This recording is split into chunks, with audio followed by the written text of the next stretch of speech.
Welcome to the Grazing Grass Podcast, episode 130. I recommend holistic management and ranching for profit, but I did them in the wrong order.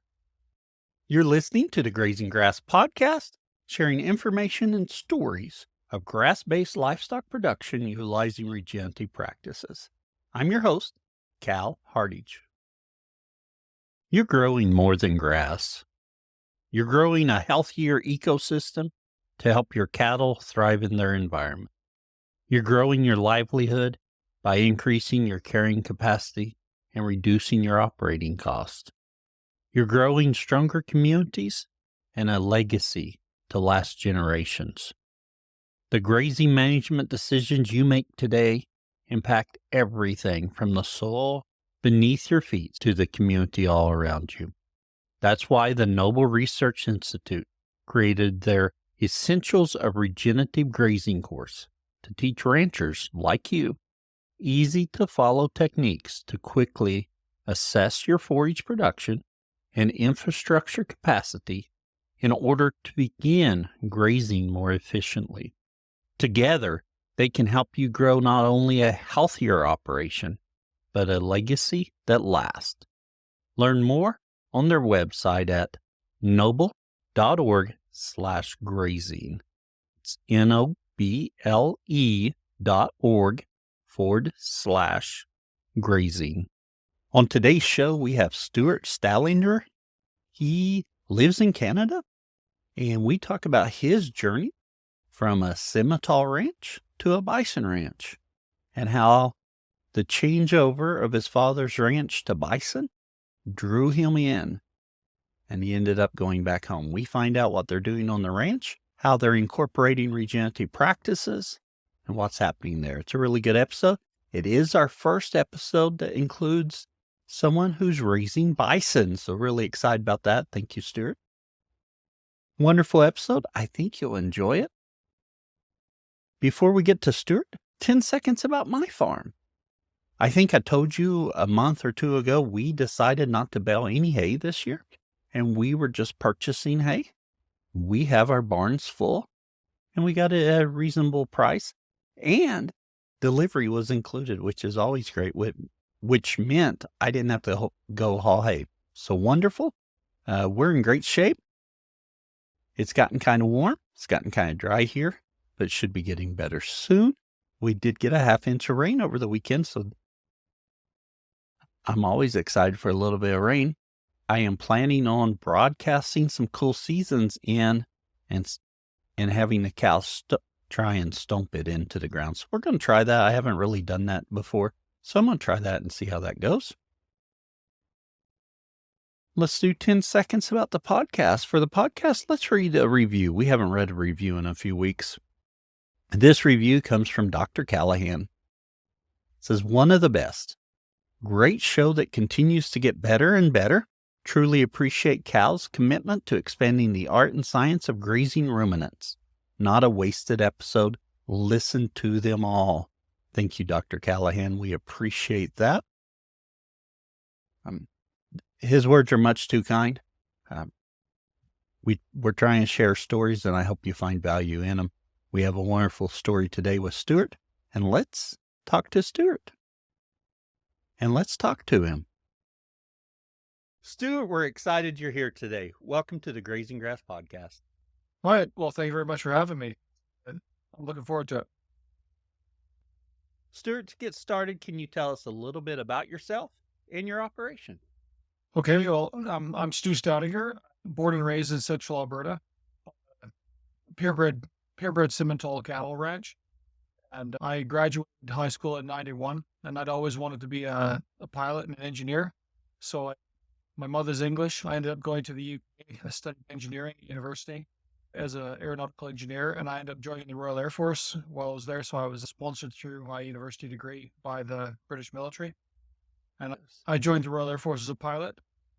So I started officer training in 96 and got commissioned, earned my wings, and ended up in tactical aviation in battlefield helicopters. So I flew helicopters through my military career. So I did that through until 2013 when I moved back to Canada, retired as a flight commander, and came back to the to Canada. I joined the Canadian Forces Air Reserve as a reserve pilot flying part-time for 3 years. Did that 2014.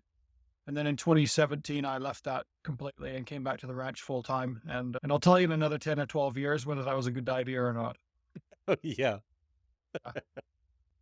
So when you were growing up, it was a Simmental ranch. When you came back, was the ranch still Simmentals? No, no. In 95, dad had always been interested in bison. And in 95, he got his first group of bison heifers and fenced off a couple of pastures to be able to handle bison. And then bought a few more in 96 and 7, got a bull. And then in 98, he did this dispersal sale for his purebred Simmental herd. He was in Fleckvie, and he was actually very well recognized in the Simmental, in the Fleckvie industry. We still get the odd phone call, people asking him about one bull or other, because Oh, yeah. there's still semen floating around out there. Anyway, he had a dispersal sale in 98 for his cattle and went 100% bison. I think the biggest thing is he liked the bison and he was being burnt out from the purebred industry. All the constant shows and sales and Oh, all that yeah. kind of stuff. It's, for a one-man band as he was, it was whatever, 25 years of nonstop rat race. And he just needed to have a change. So he went into plains bison. And about that time, I'd got commissioned and got my wings. My first tour as a pilot was actually on a squadron where I worked 21 days on, 7 days off in Northern Ireland. And it was what a great place to be and great experience. But anyway, with my 7 days off, I was a single, we call it SOUPs, single officers useless purchases. My soups consisted of airline tickets to fly across the Atlantic. So I ended up coming home 15 times in only 3 years. And I try and time it with things like weaning and anything that we needed to do. So I was home for weaning for 3 years straight and helping out where I could. And I really, as soon as I got exposed to the bison, even in like 99 when I was home in the summer, I just thought, man, I like these animals. And so that was the hook, the thing that kind of brought me back to the ranch. Yeah. For me, I love seeing bison out grazing somewhere. Always have to stop and gawk for a while. But when I read about bison, they're just a little bit different than cattle. What are some things you've noticed that's different between cattle and their management? Well, I mean, the biggest thing is bison are a wild animal. So their herd response, their natural instinct response is that natural herd defensive response that you'd get in a wild herd. And they become habituated to us. So they drive out there with a tractor or a pickup that they're used to. They just ignore you. Oh, yeah. But Yeah. as soon, it's funny. I take people out that want to go and look at the animals, and I say, "You want to see their herd instinct? Watch this." And I'll stop the truck, and then I'll just step out of the truck and step two paces away from the truck, and the whole herd Yes. just lights up, and they all cluster up and back off, and you can just see they're on alert. And people are like, "Wow, that's amazing." They're like, it's almost like they all react simultaneously. Oh, It's really interesting, and you'll get the odd one that's a little bit more laid back that'll just stand there and look at you. But most of them, they go into that natural thing. It's like, okay, something's changed. There's a potential threat here. So they all perk up, they all move together, they mob up, and then they look at you and decide whether you're actually going to cause them trouble or not. oh, yeah. It's pretty cool, yeah. So Yeah, yeah, that's so interesting. there's that, but they're also much faster than cattle. And like a big bison bull, he'll jump a 5-foot fence without even touching the wire Oh, if he wants yeah. to go somewhere. So as long as they've got decent feed and they're happy where they are, they don't go anywhere. They can outrun a thoroughbred racehorse. They're incredibly fast. Like a bison bull's windpipe is 5 inches across, and that deep chest Oh, yes. is full of lungs, and they stalk like a mule deer, so they bounce on all four. And I've had a bison bull, a 2,000-pound bison bull, plant his front hooves as he went past me, and he spun around 180 degrees in the air, hit the ground in front of me, and then hit the gate that was right in front of me with his head, and clanged it like literally inches from my face. Oh, yes. And then he just stood up and then he just walked away, and my dad was laughing. He goes, "Oh, he's just letting you know who's boss." But the speed that he turned, just I couldn't believe how fast he turned. And it was literally Oh, yeah. one movement. He bounced and he spun in the air and he landed with all four hooves, whoomp, and Oh, yeah. only like 5 feet away. Oh, unbelievable. Really cool. And I know I've heard that they're that fast and that agile, but they just don't look like they're that agile. No, they don't look at when they're out there. But it's funny. The wintertime for us is the best time to see it. Well, if we get a snowstorm and fresh snow drifts off the hilltops, so there's a snowdrift that's maybe 2.5, 3, 4 feet deep, whatever.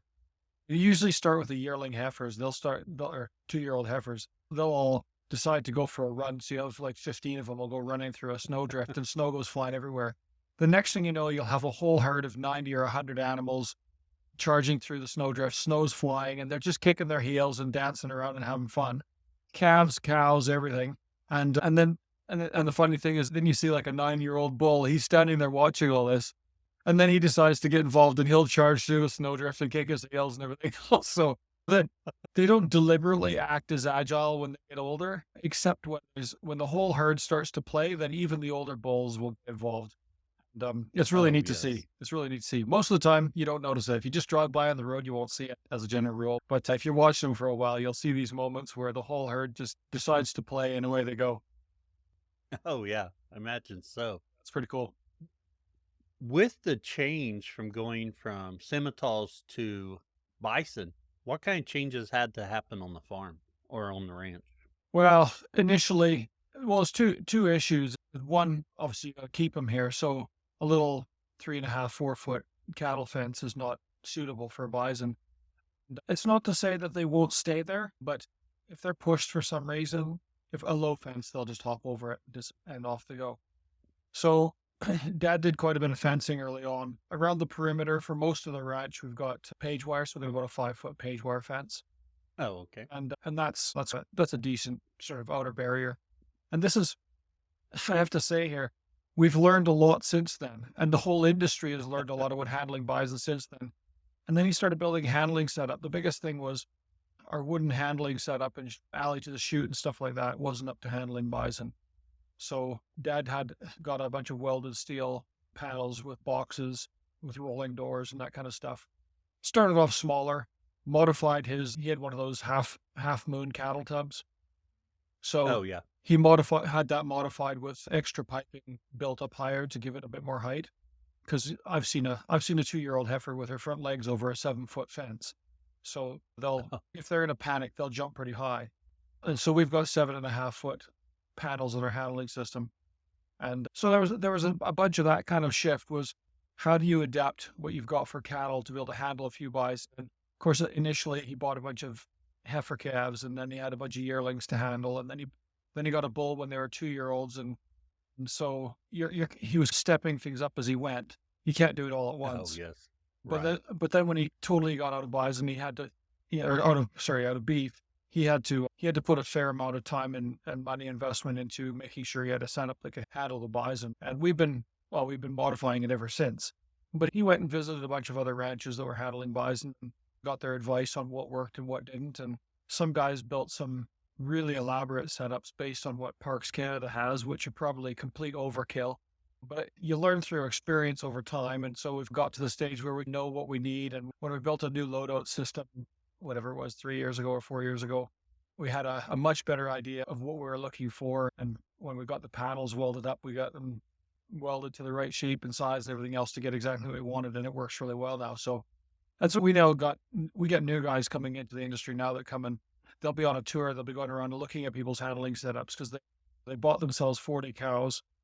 It's July and they're looking off into the fall, Christmas time, and thinking about weaning, and they have no idea how to catch their cows because they're just out of the pasture. They've maybe added an electric wire on the top of the posts on their cattle fences, which is probably good enough to hold the bison. But now they got to figure out how to catch them and handle them and wean the calves and whatever. So you get the odd young guy or young gal driving around to a few ranches saying, "Oh, how do you handle them?" and taking pictures of the handling setup and finding out what works and what doesn't. So One thing you mentioned earlier, your dad got into playing. Now, just help me with my memory of it or recollection. I can't even say that. There's a couple subspecies of American bison. There's woods and plains. Is yeah, that correct? that's right. And actually, so the plains are the ones that were out on the Great Plains, and those would have roamed initially all the way down through eastern states, Kansas, and then further east and even into the Shenandoah Valley and that kind of stuff. So They were quite widespread. The wood bison were generally in the boreal forest in the north, so northern Alberta, Oh, Saskatchewan, okay. Manitoba, all the way up into the Yukon, Alaska, northern British Columbia. But there were a couple of what they think were subspecies of those, which there was a subpopulation that was in the mountains, both in Alberta and then down through Montana and into Colorado and stuff that generally tended to be a resident herd that lived in the mountain valleys and through into Oregon and other places like that. Though whether those were actually a subspecies or not, we're not really sure. But there's people that think that they possibly were slightly different, but they would have effectively plains bison, but a little, perhaps maybe slightly adapted to that environment. And then there's a group of bison that we call the parkland bison now. They're effectively a blend of plains and woods. The natural ranges of the two herds overlapped in the what we call the parkland region, which is effectively skirting the boreal. So Oh, we okay. live in parkland here. So it's like aspen forest and open grasses in its natural state. And there was what they call the resident parkland herd back in the pre-settlement. And that herd, as we've discovered, were a bunch of animals that just from looking at the way the two different subspecies act and how the offspring act with regard to open spaces versus more bush country, it looks as though the ones that are crosses are less comfortable out in the open without having any cover. Whereas, Oh, yeah. like the wood bison, you expect that. And so it's a speculation, but it's probably a fairly well educated guess that the resident herd, as they called them, the parkland resident herd, would have been made up of hybrids between the two subspecies. And the northern plains herd would move to the parkland in the winter and that would go back out into the plains in the summer. But there was a smaller subpopulation that stayed in the parkland year round. And those ones were probably ones that were first, second, third generation offspring of crosses between wood bulls and plains cows or vice Oh, versa. yeah. So anyway, so that's where we are with what we understand about the two subspecies. We've done a bunch of research on it in Canada, the Canadian Bison Association, and a couple other organizations led by the CBA. Did a bunch of genomics research on bison, and we developed a new SNP test, a single nucleotide polymorphism test, to work out subspecies differentiation, cattle integration, parentage, and stuff like that. So that test is now up and running. It's run through Neogen. It's available from both American and Canadian producers, and so in Canada we've come up with an idea of where we're going to go in terms of herd registry management and how we classify the animals based on what their genetics looks like. So that's where we're at. Oh, interesting. But we stuck with I pure know. plains. So Well, I know in the little bit that I've read and seen that there's bovine genetics into bison into a lot of the herds. Is that correct, or am I misunderstanding that somewhat? yes, and no. You'll hear this quite a bit. It depends on the testing. We originally tested using the Texas A&M test. Well, actually, it was run by California Davis, which is a microsatellite test. And by 2017, we had 100% pure herd with showing no cattle integration. Oh, yeah. But when we came out with the new test, we submitted 130 odd samples into the original research project, and then we've had our whole herd tested ongoing since then. And we found when we went to this higher fidelity test that's got about 10,000 polymorphisms determining cattle integration, we found that we had, off thinking about it, probably around about, I think 30% showed a small amount of cattle integration. But if you look at the percentages, the amount of integration that's actually in the bison herd, it's incredibly small. And there's this thing called genetic clustering involved, where you might have an animal that tests out at, say, 0.6% bovine, and then its offspring will test pure, because that 0.6% of genes are in what they call a genetic cluster. So the parent will pass on that whole cluster in one chunk, or maybe two chunks, Oh, or yeah. not at all, depending on which side of its own genome gets passed on to the offspring. And so we've had a bunch of discussions within our conservation committee about how this effect works. And I've got a friend of mine who works in Saskatchewan. He's involved in genetics in Saskatoon. His family have bison as well. So he's got bison, plus he's a geneticist-ish, and we've worked with Gen. And so we think that a lot of the genetics up here, like Custer, I think Custer State Park has got the highest level of cattle integration that we know of so far at the moment. But that cattle integration is slowly dropping out of the herd because of this genetic clustering effect. And now that we have a tool that we can manage the genetics, I think there's less of an issue in terms of worrying about cattle integration, because now you can, let's just say you've got 10 heifers you want to choose as heifers to hold back. You can hold back the 10 that have a lower level of cattle integration. And over a period of generation, in not very many generations, you end up with pure animals.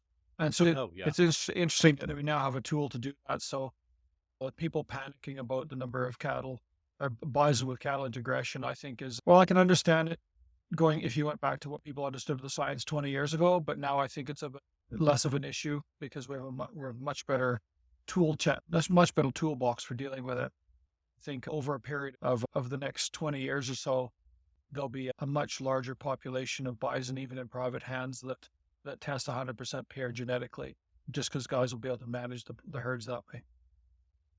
Having that tool available makes that management so much easier and better. I can see the full benefit of that. Oh yeah, definitely. And so we were obviously early adopters. We had our herd tested using the previous tool.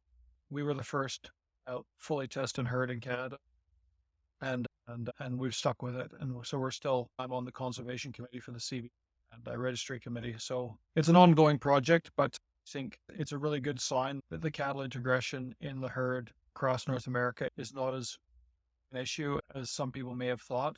Oh, yeah. And what is there is manageable, and we can generally work away from it. So as long as people don't panic and do something rash in the short term, we should be able to preserve the bison genome without having to retain the cattle genetics over time. Oh, yes. And Stuart, we're going to talk more about grazing in a little bit.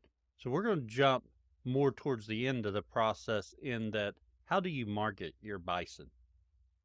Are they through meat sales? You selling breeding stock? Well, we do a combination because we got Pure Plains herd, and Dad came out of the purebred industry. His instinct was breeding stock, seed stock herd. And so we do a bit of that. So we're selling a few bulls every year, and we sell a bunch of bred heifers every year.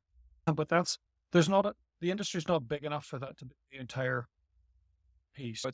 Oh, yeah. It's one of the enterprises we run, or two of them, the bred heifers and the bulls. But when I look at it, I came back to the ranch, and I came out of the military. I was a military helicopter pilot, flight commander. I was a rancher just by proxy, showing up and helping out when I could.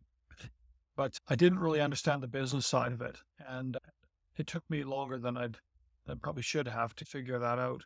And I actually went away to business school to figure this out. But the industry as a whole is based around the meat market, and predominantly, probably about 60% of the business. Well, this pre-COVID, it might be less now, but certainly pre-COVID, 60% of the bison industry was food service. So we're talking hotels, restaurants, bars, that kind of stuff. And so we market, the majority of our animals get marketed into the meat market are yearling bulls. So just when they're 1 year, we keep back the ones that are bull prospects, and the rest, they get sold into guys who are going to feed them out and put them into that market. The rest of the animals on the ranch we keep until we market them ourselves. So our heifers we keep until they're 2 years old, and they either go into the breeding herd as bred heifers, either as replacements or to sell, or they go into our feed group, which get fed out, and we market them. We market most of them locally. I say some of the meat goes further away because a couple of the local marketers market it to Europe and stuff, but we sell them in smaller groups to a couple of local marketers, and some of it's going out to Quebec. Some of them, a smaller percentage of them, end up getting shipped south to be processed in the States for your market. Of the ones we have, obviously the vast majority of Canadian bison end up going south, but we have a bunch that end up going to Europe and Quebec just because of the guys that we're marketing to. And so they're processed in Alberta, and then the meat is shipped from here. And then we also, on the side, we have a small butcher shop and pantry market in a town about 50 miles away from here.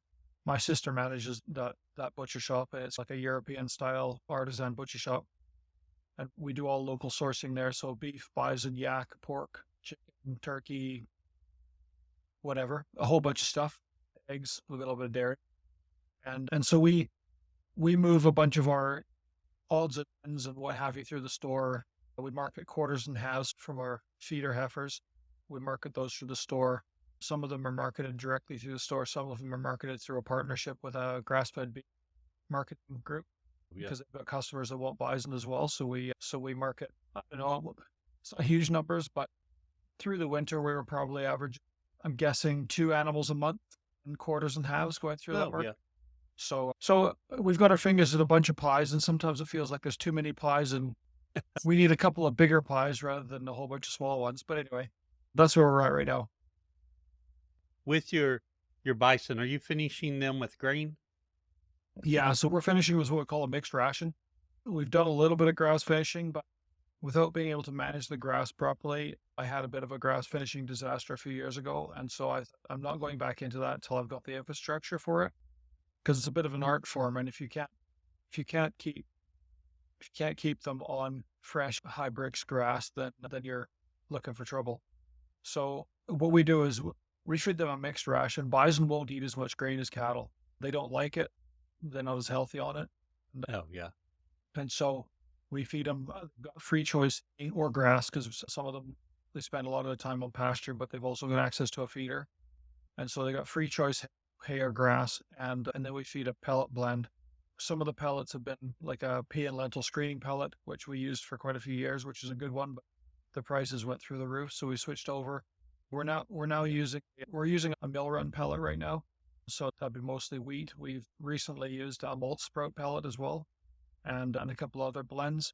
But they're mostly pelleted. We're not feeding any straight barley or straight corn or anything like that. It's a pellet blend, and it generally tends to be something like a screening pellet or a mill run, and that's where we're at.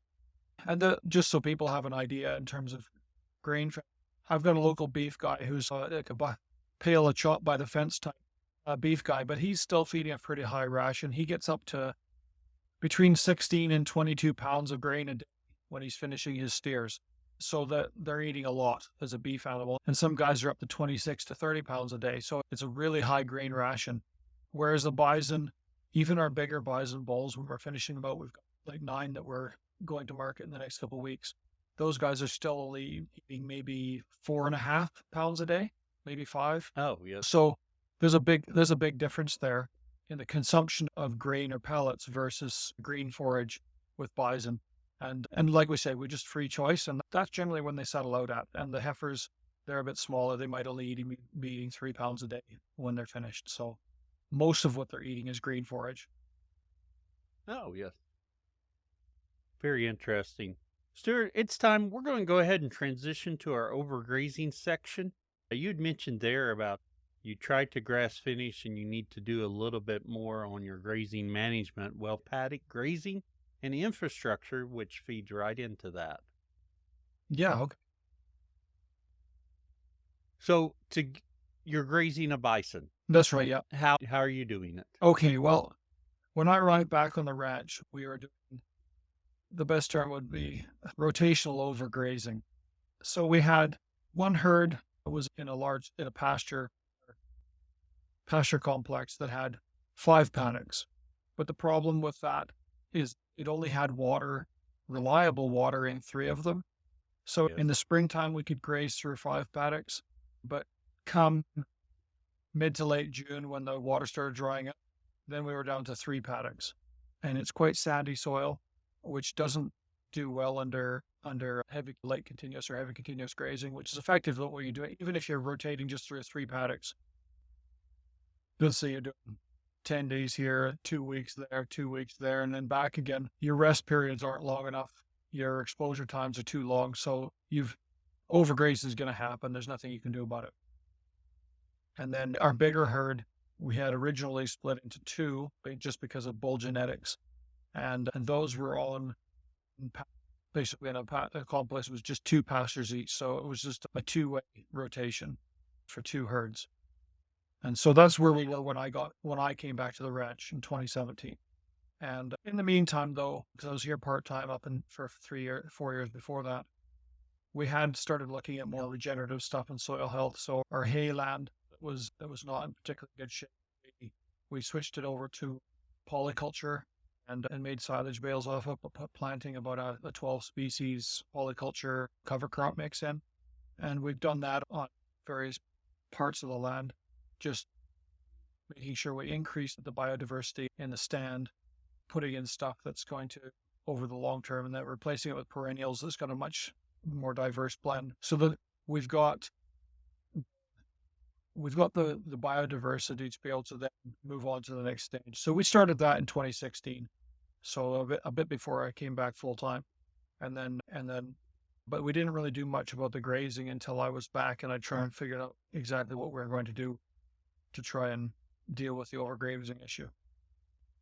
So how are you combat? I cannot talk today. Yeah, no worries. Well, I wanted to learn more about it, and I did just a short seminar at a bison convention with Roland Cruz, he's out of Billings, I think, but he's with HMI, Holistic Management International. Oh, yes. Yeah, and so Roland was running holistic management seminar series specialized for bison guys, although there were lots of beef guys on it as well, down at Durham Ranch in Wyoming, and so in 2018 I went down and did the holistic management stuff with Roland and those guys down there, which was good because I'd done a bunch of reading on regenerative ag, and I started understanding the whole grass growth cycle overgrazing issue. Because I'm a science guy, so I immediately turned around. My engineering brain went to work. I had to figure this stuff out. And so I went down and did that. But what it didn't do was give me I would highly recommend holistic management to anyone who's thinking about it. Go do that. But what it didn't teach me was in sufficient depth, sufficient depth is the business side of it. Because no matter what you do, you have to pay the bills. And so in 2021, I went to Ranching for Profit with RMC. It was in the middle of COVID, so I had to fly all the way to Pennsylvania and I'll go through all of that nonsense. But anyway, what a disaster. But anyway, so it was really good. I was at Harrisburg, Pennsylvania, did that. So I had a really diverse group of people who had goats and sheep and potato farmers. And like I say, a really diverse group of people. So it was great to learn with and from them. And that opened my eyes up to the business side of it, and I really did the deep dive on it. And then I realized, nearly had a heart attack once I ran the numbers of where we were at, because I was one of those things where I couldn't see how the business model worked. And when I went through it, I thought, you know what? So many farms and ranches are in this position in North America where people are in it because their families were in it and they've got the land, but almost none of them are profitable. Oh, yeah. And so I did RMC, and then when I got back from RMC, I started working on the plan. And I was a little bit slower getting going than maybe should have been, because it was such a culture shock, particularly for my dad, who's looking at this and thinking all these ideas were a little bit crazy, that I wanted to jump off a cliff and take him with me. But I just worked out that there was no way we were going to survive if we didn't change. And so I started last year in earnest on a major infrastructure development program. And so that half section I was mentioning that had 5 paddocks, that only 3 had water, that half section is now divided into 19 paddocks, all of which have water. And within that 19 paddocks, I have the option, and I don't have the time to do it right now because I'm still in the middle of this project on the home section here, but we've got the option to be able to further subdivide using temporary electric. And so I can get to 30, 40, 50 paddocks fairly quickly if I need to now. I've got the water, I've got the main fencing infrastructure and the water infrastructure in to be able to do that. So that's what I'm doing there. And so that herd, from about the beginning of August last year, 10th of August, I think I was up and running. That herd we're in adaptive management, and I've actually got to go and move them today after we talk here into the next paddock. So that's where we're at with that herd. The bigger herd here at home, we got into it last fall. The finding the money to be able to do this was very tight, because COVID actually hammered us. It shut down the food service industry across North America and completely destroyed our market. yeah. So cash flow went out the window. So we probably lost $300,000 in revenue over 3 years, which is really hard to stomach. Fortunately, I've got a small military pension. Otherwise, I wouldn't even be here. But anyway, we got involved in a government program which supports investment in regenerative agriculture.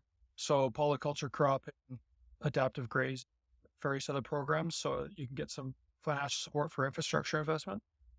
And so I got involved in that.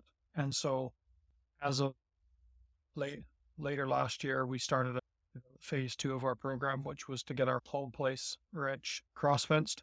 And so we're getting towards the latter stages of that now. So it's not 100% there. It's not perfect yet, but by the end of the year, I'll have the home section. I'll have about 40. The main herd will be running through about, I think it's 41 or 42 paddocks, all with water. Oh, yes. And the intent isn't to maintain them as one herd in the longer term because we are still in the breeding stock business. But what I will have is I'll have one herd running through 18 and the other herd running through the rest next year, probably. And that way I can take the bulls of one bloodline in one set of paddocks and the others. And then I can use temporary electric to subdivide further as the situation demands to further manage the grasses because we've got a mixture of tame grass and native parkland. And so the bison naturally prefer the native parkland. So if you put them in a paddock that's half smooth brome and half native rough fescue, they'll go sit on the fescue and destroy it and leave the brome. And so, Oh, yeah. so I've got to start using next year. I got to start using temporary electric to minimize their impact on the native species and make sure that they're utilizing the tame species. And it's not all of our paddocks, but there's probably 5 of those 42 that have got an issue where I have to put a bit of effort into managing those in a little bit more fine detail. And then, of course, with anything adaptive, over time, you discover that there are more issues will pop up. You'll start noticing different things with different plant recoveries, etc. So there's no doubt that my temporary electric fencing will continue to expand over the coming years. With your infrastructure you put in to make those initial paddocks, what are you using for your fencing material? Okay, I designed a system myself. I looked at the cost of putting in fencing, and if you're looking at T-posts, they get fairly expensive. The cost of wood posts went through the roof, and I'm dealing with bison, so I got to have a reasonable fence. And I worked out that I need a top wire about 57 inches realistically. That's probably a little bit of overkill if I'm running electric, which I am, but 48's just a little bit short, if that makes sense. So I want to be over 50 anyway, 52, 54 at least.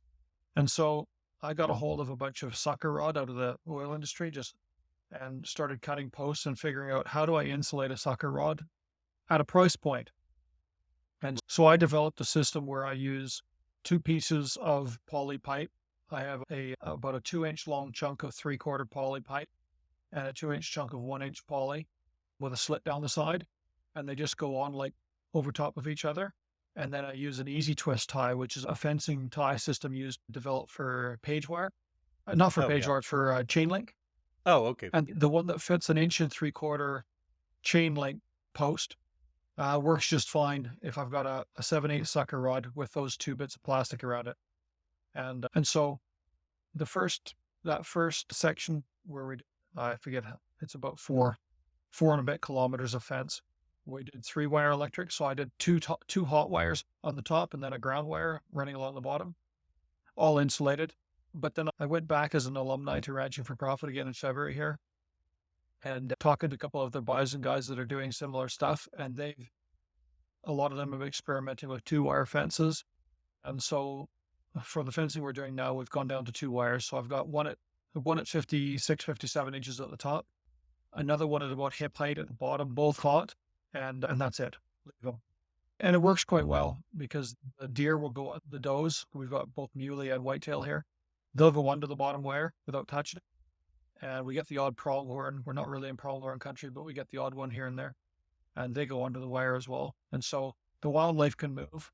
The moose will go over the top and deer go underneath, and it seems to work. So obviously I'll let you know in a couple of years how well it works. But so right now that's what we're doing. And so if I'm doing an alley where they're going to be a bit more crowded, I'm still putting the 3-wire on. But if I'm just doing cross fencing for separating paddocks, I'm using a 2-wire fence, 2-wire electric. Oh, yeah. And using a steel sucker rod post. And I'm still using wood for the braces. I experimented with some sucker rod braces, but they're just too flexible. You can use steel pipe if it's bigger, but using a small 7/8 or 1 inch sucker rod, it's too flexible. If you build a brace out of it, it just can't hold the tension. Oh, yeah. And Yeah. I figured out how to stop them pulling out of the ground. I just weld some barbs on the bottom, some nails as barbs, so I can get them to not pull out, but they're still too flexible. We went back to wood, and so we're using a standard wood brace at the ends with steel sucker rod posts in between. Oh, very good. Very good. For your temporary fences, how are you doing temporary fences? I'm still experimenting. I've got some of the standard step in, well, they call them 40-inch posts, but they're only 40-inch with the spike in the ground. Oh, yeah. And I've used that, and I use it with yearlings, and I'm doing it I'll be doing it in another week or so in our yard. I'll graze a few of our feeder yearlings and stuff in the yard, and it seems to work. But there's the step in pigtails that you can buy. There's guys building Yes. them for bison, and they're a little bit higher, and I can't remember what the top of that is. I think that's at about 42 inches. But Oh, okay. there's a company down in the States. I'm trying to find a Canadian supplier who can get them in. That's building a 60-inch step-in post. So there's plastic step-in with some multi-hooks down the side. Yes. So that 60-inch, when you step it in, it gives you the top wire is at 51 or 52 inches. So I'd like to get a few of those. And maybe it's just for my own psychology to have that one wire a little bit higher. But two wires on electric seems to work. Oh, yeah. We've had guys experimenting with a single wire, and where they're not crowded, it works when they've got lots of space. But if you're trying to graze them a bit more intently, the bison don't seem to, they'll blow through a single wire fence. Whereas a two wire fence with the top wire at the right height seems to be, and with a decent electric fence seems to work. Oh, very good. That's interesting to me. I was wondering what you would have to do different to beef up a cattle fence, because so often we just use one strand. So I thought it had to be different. So that was interesting to see how you're doing it differently for the bison to respect it and for them. Yeah, like right now, I'm experimenting around my watering point. So I've got a watering point, for example, that animals are using right now that's got access to 4 paddocks. And so while they're in one, they can come up, and it's basically just an open box. And I've built like a 60-foot gate across on the permanent ones it's a combination barbed wire and electric. And I use PVC pipe posts because you don't have to worry about insulating them. I can just use my twist Oh, yeah. ties and tie them on. But I've been experimenting with just using temporary around one of the boxes, and it seems to work. I'm using the standard step-in posts, so the top wire is at, say, 40 inches, something like that. And there's enough juice on the wire, and the animals have got enough feed. It seems they're not pushing it. So I don't know whether I could use that on a longer run across a field where animals are likely to run into it in the dark or something like that. But around that watering point where the animals have got a very defined box that they know where everything is, it seems to work at the moment. So watch this space. It's working right Oh, now. yes. I'm not Yeah. saying it's going to work in, I don't know, a day's time. So we're still experimenting. Right. Do you think your bison that you're raising that's been exposed more to that temporary fence will respect it more as adults and maybe not give so you may be working yourself out of some issues that you would have now? Yeah, I think so. In fact, the bison, once they respect electric, probably even more than beef do. Oh, yeah. Yeah, and so I've found if I've got fence is new and they don't know what it is, they'll push it, they'll go through it. If it's hot, you very quickly learn, and then they become habituated to it very quickly, and they'll avoid in their brain it bites. It's a predator, and they stay away from it. Oh, yeah. They'll go up close, they'll graze up to the bottom of it, but they don't push it at all. There's no pressure on it. And whereas beef will pressure even an electric fence if they want to. Some of them will, depending on what sort of energizer you got. But the bison don't seem to. And we've actually, generally what happens is bison they learn their pasture boundary very quickly. And then even in the dark, if they're startled, they won't go through a fence. They know exactly where they Oh, are all yes. the time. And if they stampede in the dark, they'll get towards the finish line and they'll turn left or right. They'll avoid it, even if they can't see it in the dark because they know it's there. The issue we have is if you put new animals into a paddock, and if you put them in late in the day and they haven't had a chance to explore the boundaries before dark, and then they get startled by a moose or whatever during the night, then they can end up going through a fence. So I think that temporary electric, the key is not so much that the animals understand what it is. You put it in at the time of day where they have a chance to explore it.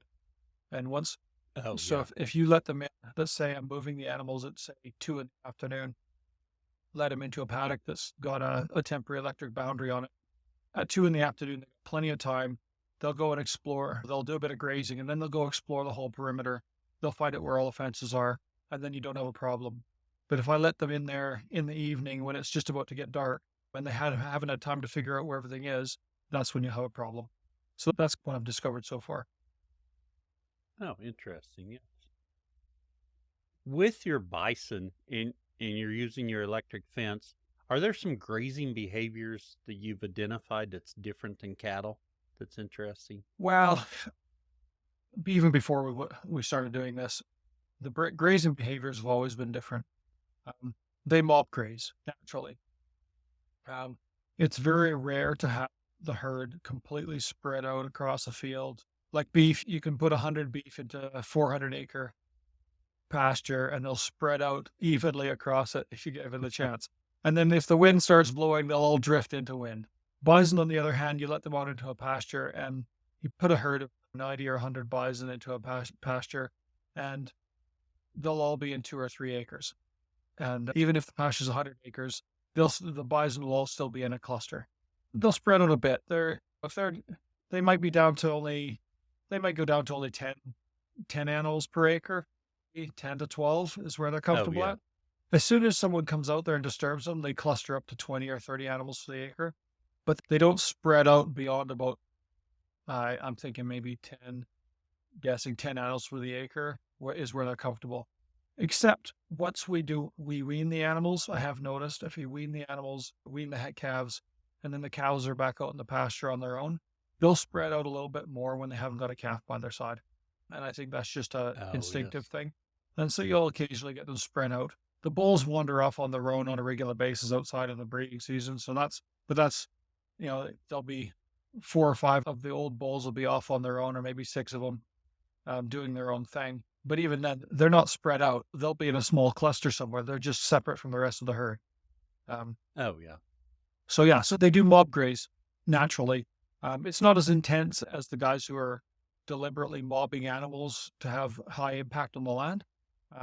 But they do mob graze naturally. So it's just their natural instinct. That's how they protect themselves, and they haven't lost that.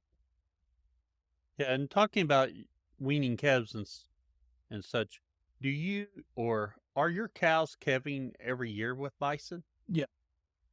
Yeah. Oh, okay. Well, we're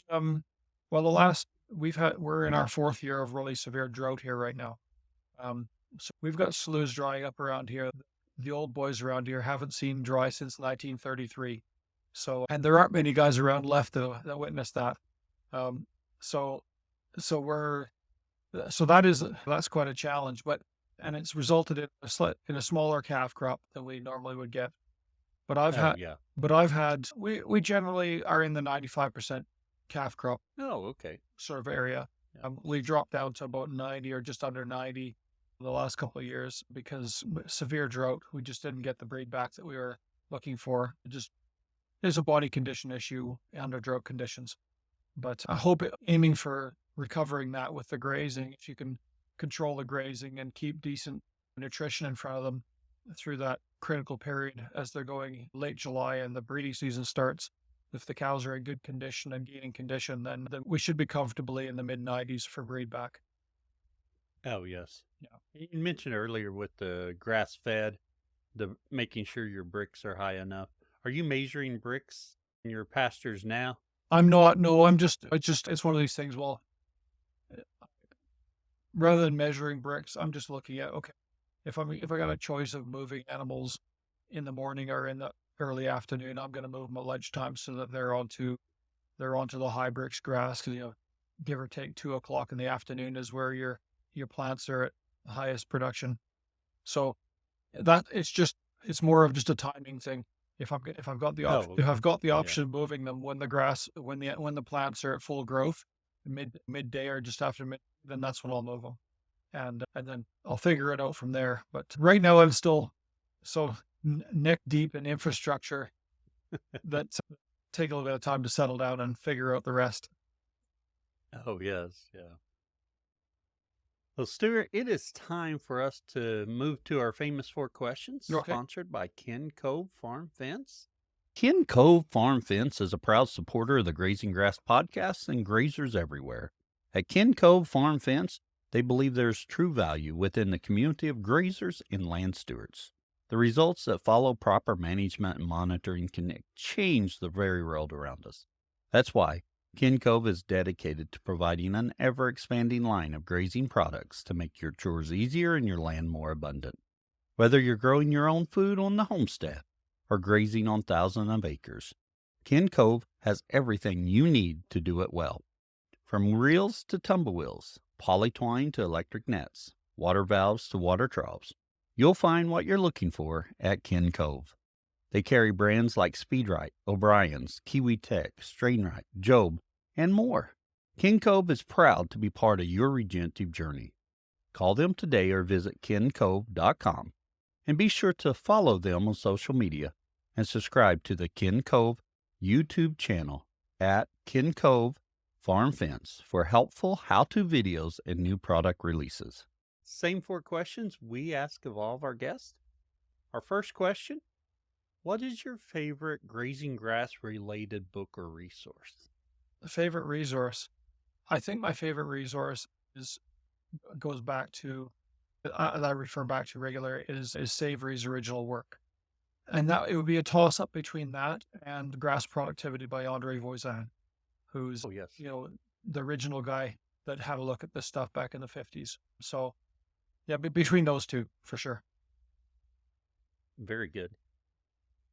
Our second question: what's your favorite tool for the farm? My favorite tool for the farm. Honestly, John Deere Gator. And it Yes. wouldn't have to be a John Deere, but just that's been we didn't have one for most of my life. The dad never had a quad or a gator or whatever around, but it's such a handy little rig. It's low fuel consumption and going out checking fences, fixing fences, checking the animals. It's a great machine. So no, I glad to have that around. Oh, yes. My parents have a mule, and I actually used it a day or two ago, and normally I never use it, Yeah. but I used it the other day, and I was thinking, maybe I do need one of these. Yeah. Yeah, no, they're handy. Definitely handy. Our third question: what would you tell someone just getting started? I would say go into it with your eyes wide open. I recommend holistic management and ranching for profit, but I did them in the wrong order. I wish Oh, yes. I would be in a much better position right now if I'd have done ranching for profit business school first and then followed up with holistic management. Because effectively, ranching for profit teaches you how to keep your head above water, and then holistic management gives you the technical details to maximize your grazing management. But yeah, that's if someone's just thinking about getting into it, don't just dive in. Call up RMC and go at the very least go do ranching for profit. You'll never regret it. Even if you decide that it teaches you not to do something, you'll Yeah. still never regret it. And then once you've done that and you've figured out what the direction you want to go in, then go to holistic management with either Savory Global or HMI, either one. They're both great. Oh, yeah. They're both great organizations. Wonderful advice there. And lastly, Stuart, where can others find out more about you? Um, well, you can find us online at mflbisonranch.com or mflbisonranch.com.